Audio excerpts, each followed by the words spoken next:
Hello बच्चों। आज हम करने वाले हैं क्लास 8 का जो आपका सिविक्स का एक चैप्टर है, चैप्टर नंबर 8, कानून और सामाजिक न्याय। इसके हम करने वाले हैं इंपॉर्टेंट क्वेश्चन। आपके को पूरे चैप्टर का आपको क्या दूंगा, एक्सप्लेनेशन दूंगा, जो आपके एग्जाम्स के लिए वह वेरी इंपॉर्टेंट है। तो चलो शुरू करते हैं सबसे पहले वाले क्वेश्चन से। पहला क्वेश्चन आपको क्या बोलता है, देखो यहाँ पे बोला गया है उपभोक्ता का क्या अर्थ होता है। तो उपभोक्ता का मतलब क्या होता है, देखो उपभोक्ता वह व्यक्ति होता है जो किसी वस्तु या सेवा को खरीदता है या उपयोग करता है। जैसे आप दुकान पर जाके कोई सामान खरीदते हो तो आप क्या हो, उपभोक्ता हो, क्योंकि जब आप सामान खरीदते हो उसके बाद उसको इस्तेमाल करते हो तो आप कौन हो, उपभोक्ता। ठीक है। इसके बाद आपसे क्वेश्चन क्या पूछा गया है, सेकंड क्वेश्चन बोला गया है कि उत्पादक का क्या अर्थ होता है। उत्पादक का क्या अर्थ होता है, देखो उत्पादक वह व्यक्ति होता है जो वस्तुओं का उत्पादन करता है या सेवाओं का उत्पादन क्या कहते हैं, उत्पादन करता है। ठीक है। यहाँ पे जैसे एग्जाम्पल में आप कहते हैं किसान को देखा होगा, वो फसल उगाता है, वो एक उत्पादक है। बहुत सारी फैक्ट्रियों में सामान बनता है तो वो जो बनाते हैं वो क्या है, उत्पादक है। ठीक है। यहाँ पे या आप देखते हो जैसे मान लो कि आप कार में किसी टैक्सी में बैठते हो तो जो टैक्सी वाला वो क्या है, वो सेवाओं का उत्पादक है, क्योंकि वो आपको सेवा दे रहा है। ठीक है। बैंक में जाते हो तो बैंक में आप अपना पैसे जमा करते हो, तो बैंक वाले जो होते हैं वो आपके क्या है, वो भी सेवा दे रहे हैं। ठीक है। यहाँ पे तो भी एक तरह के उत्पादक है। ठीक है। अगला क्वेश्चन पे आते हैं। अगला क्वेश्चन क्या बोलता है, देखो यहाँ पे निवेश। निवेश का क्या अर्थ होता है, देखो निवेश का मतलब क्या होता है। निवेश का अर्थ होता है जब आप आय लाभ कमाने के लिए या आय कमाने के लिए, ठीक है, इसी उद्देश्य से आप क्या करते हो, किसी बिजनेस में पैसे लगा देते हो या कोई योजना में पैसे लगाते हो या किसी कार्य में क्या लगाते हो, पैसे लगाते हो। जैसे मान लो कि मैं चाहता हूँ कि मैं एक मशीन खरीदता हूँ ताकि उससे कोई सामान बना के उसको बेच सकूँ। ठीक है। इसलिए मैं एक मशीन को खरीदता हूँ, तो जो मशीन में मैंने पैसा लगाया वो मेरा क्या है, निवेश है। इसके बाद आपसे अगला क्वेश्चन पूछा गया है, क्या पूछा गया, देखो हमें नए कानून की आवश्यकता क्यों होती है। हमसे क्वेश्चन पूछा गया है कि हमें कानून की आवश्यकता क्यों होती है। देखो समय के साथ साथ क्या हो रहा है कि समाज में बहुत सारी समस्या आ रही है। ठीक है। परिस्थितियां यानी हालात बन रहे हैं, उन सभी को सॉल्व करने के लिए हमें क्या चाहिए, हल करने के लिए, उन सभी समस्याओं को हल करने के लिए हमें क्या चाहिए, नए कानून की आवश्यकता होती है। साथ में लोगों के अधिकारों की रक्षा करने के लिए हमें क्या चाहिए, कानून चाहिए। और जो समाज है, देश में एक कानून व्यवस्था बनाए रखने के लिए हमें क्या चाहिए, नए नए कानून। ठीक है। अगला क्वेश्चन आपसे क्या पूछता है, देखो यहाँ पे क्वेश्चन बोला गया है आपसे कि न्यूनतम वेतन कानून क्या है, इस कानून की आवश्यकता क्यों पड़ी। देखो न्यूनतम वेतन कानून वह कानून होता है जो मजदूरों को काम के बदले में कम से कम वेतन देने की शर्त तय करता है। देखो न्यूनतम वेतन कानून एक कानून है जो ये तय करता है कि किसी भी व्यक्ति को, ठीक है, यहाँ पे कम से कम जो मजदूरी दर होना चाहिए ना उतना वो मिलेगा।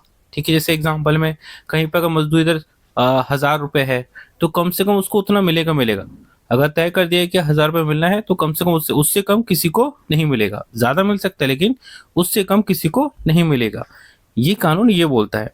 और इसकी आवश्यकता, इस कानून की आवश्यकता क्यों है, ताकि सभी मजदूरों को उचित वेतन मिले, सबका जीवन सुधर जाए और किसी का शोषण ना हो। मतलब किसी से आप कम पैसे देके काम करवा रहे हो, एक तरह से उनका शोषण है।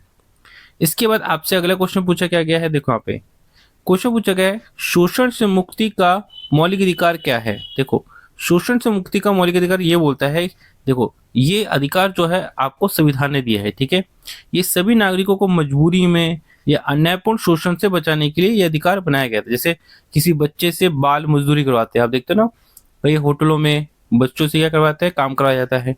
ठीक है। और उनको बहुत पैसे भी कम दिया जाता है, तो एक तरह क्या है, वो शोषण है। ठीक है। यहाँ पे तो ये जो शोषण से मुक्ति का जो मौलिक अधिकार है, ये बच्चों को या किसी से जबरदस्ती जो काम करवाया जाता है उससे क्या दिलवाता है, वो आजादी दिलवाता है। ठीक है। यहाँ पे इसके बाद आपसे अगला क्वेश्चन क्या पूछा गया, देखो यहाँ पे कि संविधान संविधान के अनुच्छेद 21 के बारे में बताना है।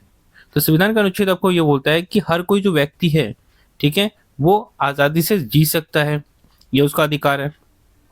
बिना किसी कानूनी कारण के किसी की भी आज़ादी नहीं छीनी जा सकती। ठीक है। जब तक उसने कोई अपराध ना किया हो। ठीक है। यह कानून लोगों की सुरक्षा और न्याय को सुनिश्चित करता है कि सबको देश में न्याय मिले, सुरक्षा मिले। कौन देता है हमें अधिकार, अनुच्छेद 21, ये संविधान में लिखा गया है। इसके बाद आपसे अगला क्वेश्चन क्या पूछा गया, देखो यहाँ पे कि विदेशी कंपनियां भारत में कंपनी क्यों खोलती है। जो बाहर से कंपनी आती है ना, देखते हो पिज्ज़ा हट हो गया, बहुत सी कोका कोला कंपनी है, ये हमारे देशों में क्यों खोलती है कंपनियाँ? क्योंकि भारत में जो है ना बहुत सारे ग्राहक है, ठीक है, साथ में यहाँ पे बहुत से सस्ते मजदूर है, सामान उनको आसानी से मिल जाता है सामान बनाने के लिए, फिर यहाँ पे व्यापार के अच्छे अवसर हैं उनके लिए, और बहुत सारी टेक्नोलॉजी यहाँ पे, ठीक है, जिससे वो लोग अपना काम आसानी से कर सकते हैं।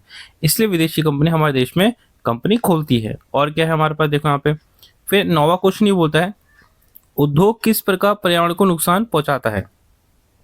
उद्योग मतलब जैसे फैक्ट्रियाँ होती है ना, वो कैसे हमारे पर्यावरण को नुकसान पहुंचाता है? देखो, बहुत सारी फैक्ट्रियों से ना धुआं निकलता है, ठीक है, जो वायु प्रदूषण को बढ़ाता है। फिर बहुत सारी फैक्ट्रियों से गंदा पानी जो है नदियों में डाला जाता है, जिससे जल प्रदूषण होता है।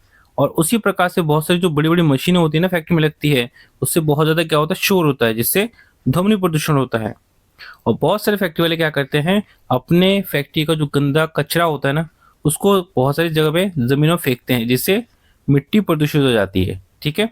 अगले क्वेश्चन पे आता है। अगला क्वेश्चन क्या बोला गया, देखो यहाँ पे, विदेशी कंपनियों को भारत में अपने कारखाने खोलने से क्या फायदे हुए?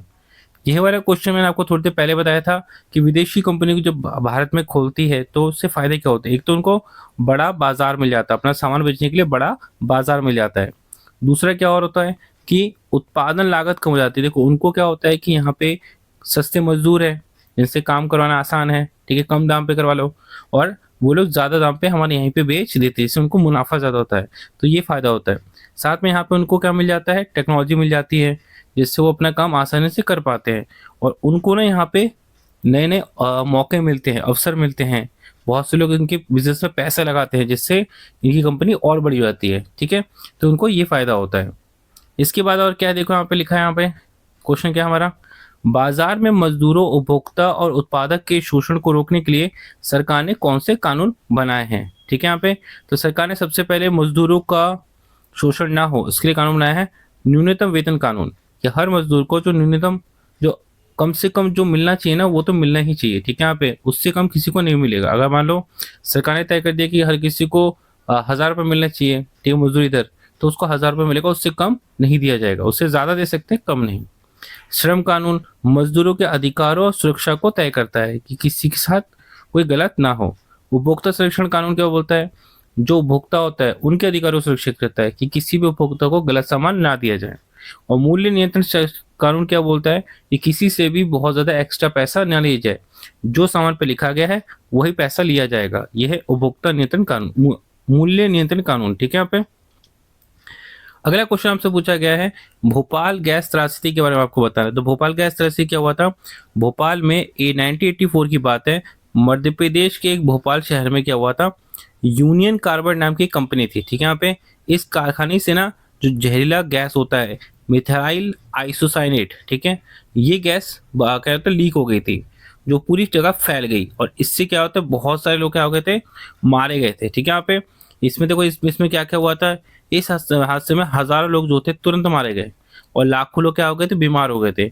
हवा, पानी, जमीन सब कुछ क्या हो गया था, प्रदूषित हो गया। यह घटना दुनिया की सबसे बड़ी क्या थी, दुर्घटना थी, मतलब औद्योगिक घटना थी। और इसके बाद बहुत सारे सुरक्षा के नियम और पर्यावरण कानून हमने अपने देश में बनाए थे, ठीक है। यहाँ पे ये था भोपाल गैस त्रासदी। इसके बाद क्या था हमारा कि कानून को लागू करने की जिम्मेदारी किसकी होती है, और कानून को लागू करना इतना महत्वपूर्ण क्यों होता है? तो कानून को लागू करने की जिम्मेदारी जो होती है, देखो, पुलिस और न्यायपालिका कानून को लागू करने की जिम्मेदारी रखते हैं, इन दोनों को होता है, पुलिस को, न्यायपालिका को कानून को लागू करने की जिम्मेदारी होती है, ठीक है यहाँ पे। और इसके बाद क्या होता है, देखो, और सरकार, जो सरकार के जो सरकार हो गई, सरकारी अधिकारी हो गए ना, उनको कानून को सही ढंग से लागू करने की जिम्मेदारी इनके ऊपर भी होती है। इसके बाद आपसे क्वेश्चन पूछा गया 40 नंबर क्वेश्चन क्या बोलता है कि सरकार के क्या क्या कार्य होते हैं। तो सरकार का काम क्या होता है, कानून बनाना, उनका पालन करवाना, ये सरकार का काम है। लोगों को सुरक्षा, रक्षा देना, ये सरकार का काम है। शिक्षा, स्वास्थ्य, रोजगार जैसी सुविधा प्रदान करना किसका काम है, सरकार का। गरीबों और जरूरतमंदों की मदद करने का काम भी किसका है, सरकार का। और देश का विकास करना, आर्थिक विकास करना, ये काम भी किसका है, सरकार का, ठीक है। इसके बाद आपका अगला क्वेश्चन क्या बोलता है, देखो यहाँ पे, जो कंपनी है, कंपनियां और ठेकेदार ये पर्यावरण संरक्षण के कानून कैसे उल्लंघन करते हैं? जो बहुत बड़ी बड़ी कंपनियां होती है ना, ये पर्यावरण संरक्षण के जो कानून है उसका उल्लंघन करती है, मतलब उन कानून को नहीं मानती। तो देखो करती क्या है, ये कंपनियां जो कारखाने से गंदा पानी निकलता है या जो कचरा निकलता है ना, उस जमीनों में छोड़ देती है, जिससे जमीन या पानी जो है नदियों का वो गंदा हो जाता है। ठीक है, धुआं जो है वो फेंक देती है, छोड़ देती है कहाँ पे, हवा में, जिससे वायु प्रदूषण होता है। कचरा का सही से वो लोग निपटान नहीं करते हैं, मतलब जो केमिकल वाले कचरे होते हैं मिट्टी में फेंक देते हैं, मिट्टी पूरी खराब। और ये नियमों को नहीं मानते, नियमों को अनदेखा कर देते हैं। ठीक है यहाँ पे। इसके बाद आपसे पूछा गया है वही कि किसी भी फैक्ट्री में सुरक्षा कानून को लागू करना क्यों आवश्यक है। किसी फैक्ट्री में सुरक्षा कानून इसलिए लागू करना आवश्यक है क्योंकि ताकि मजदूरों की जान ना जाए, उनका स्वास्थ्य ठीक रहे, इसलिए कोई दुर्घटना ना हो जाए। ठीक है यहाँ पे। और जो उत्पादन है, मतलब उत्पादन का जो वो है वो चालू रहे, चलता रहे। और कानून का पालन करने के लिए जो जो मानते नहीं है उन पे कानूनी कार्रवाई की जानी चाहिए। ठीक है यहाँ पे। तो दोस्तों मैंने आपको समझाया, आपको बहुत जितने भी इंपॉर्टेंट क्वेश्चन आपको समझा दिए मैंने इस चैप्टर के, जो आपका चैप्टर था 8 कानून और सामाजिक न्याय। और अभी के लिए थैंक यू। और जिसको भी कहना, मैं इसमें से कोई अगर डाउट आपको है तो आप कमेंट में पूछ सकते हैं और हमारे चैनल को सब्सक्राइब कर सकते हैं। और अभी के लिए थैंक्स फॉर वॉचिंग।